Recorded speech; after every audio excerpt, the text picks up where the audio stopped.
Hey everybody, welcome back to the VMP Performance channel. I'm Justin. And I'm Rebecca.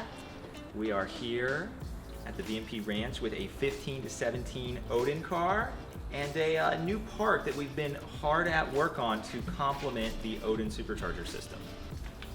Yeah, you guys can see this is a 3D printed part, and we've made this in conjunction with our partners at AFE, and we are super excited to tell you about it. So AFE actually produces the cold air intake system for Odin, and we had always designed the cold air with something a little bit special in mind, and that was to eventually be able to offer this. This is what we call an underhood ice tank, being that it mounts under the hood, so it's very easy to install and plumb without additional lines or other stuff running all over the car like trunk mounted ice tanks.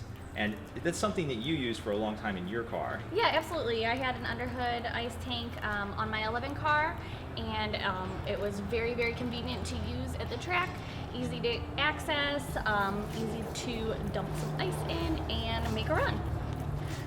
So I want to come and show you guys how this installs, how it fits, because we just got this part in and we've been doing a lot of test fitting to make sure that the CAD models are reflective of the car and all the other considerations that had to be taken into account to make this fit and hold as much ice as possible.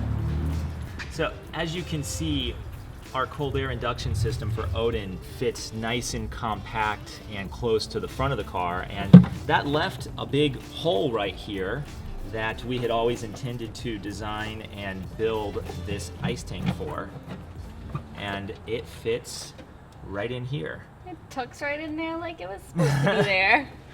There's a mounting point over here for it. There's going to be a bracket that attaches to the strut tower right here, and we've specifically located the fittings on this tank to allow for the Odin intercooler system and where all the lines need to run. Odin has twin intercoolers, one for each bank of the engine, and the inlets and outlets are separated. So we've done the same thing on the ice tank, separated them. From making underhood ice tanks in the past, there's a couple things we've learned, and that is that keeping the intercooler pump primed and functional is incredibly important. Rebecca's experienced that before. Yep. You watch your IATs like a hawk before you make a run. Absolutely. I see when the IATs drop after I turn my pump on, and then I know that it's safe to make a run, that I haven't had a failure that was unbeknownst to me. And that's why the outlet of the ice tank is mounted so low.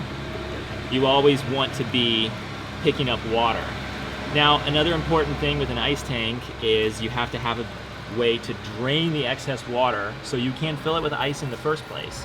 So we've got a 1/4 inch NPT fitting over here. You can install a valve directly on it, or you can install a hose and run it somewhere down low so you can drain the tank. We left the drain hole a little bit high because if you somehow accidentally left it open, we wanted that intercooler pump to work and continue to be able to at least circulate some water through the system, so you didn't have a situation with out of control high IATs. There's another little feature, a vent line right here. We've got this nice screw on top. And when we designed this tank, it contours to fit the fender right here and basically have as much capacity as possible. Speaking of fitment, we designed this ice tank specifically around the Odin supercharger system, the Odin cold air, but this is not the only front inlet supercharger system out there. The new GT500 is also a front inlet system. We happen to have our car right over here. The GT500 has kind of a unique intercooler system in that it has a fill point with about 1/2 quart of coolant, and that's all it's got. It just runs the water through the pump, through the heat exchanger, and through the brick on top of the blower. So there's really no extra capacity. There's no place to even try to add any type of ice or extra water.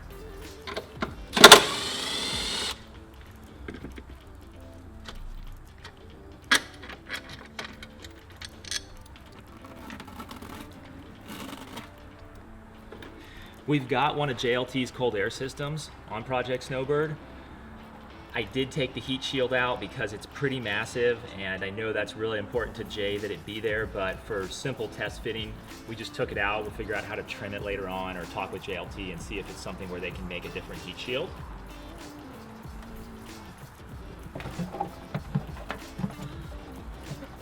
But the potential looks pretty good for GT500 owners to use this ice tank as well. Let's go see how much ice this thing actually holds.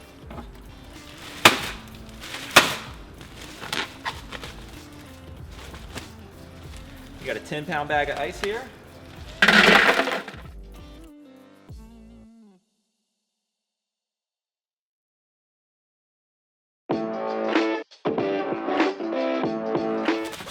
When you have water in the ice tank, it will melt the ice down a little bit more and help it pack in more. And I think at that point, it might be possible to get the entire 10 pounds of ice into it. This ice tank is something we took from concept to design to 3D printing. Now that we're test fitting it and we're verifying that everything works, we can go into production with it and offer it to you. It'll be available with Odin supercharger kits, and it'll also be available by itself for other 15 to 20 Mustang and Shelby GT500 owners that want to use it in their vehicle. I definitely want to use it on projects nowhere. Give you that little extra edge at the track to get some better ETs, even in these hot, hot Florida summers. We will keep you updated on the progress of this ice tank. Until next time. Make sure you like, share, and subscribe. We'll see you later.